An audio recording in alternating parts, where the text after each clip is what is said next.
Hello guys, welcome to Tech Help Guy. In this video, I'll be showing you how to enable developer options on your phone.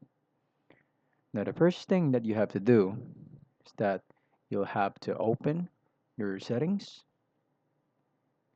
Then after clicking on settings here, all you have to do is to go to your about phone. So after clicking on about phone, you see right there your version or the version of your phone. You'll just have to tap on that several times and you'll be able to see a message there that shows that developer options will be enabled after a few steps. In this case, you will see a different message because on my phone, developer options was already enabled.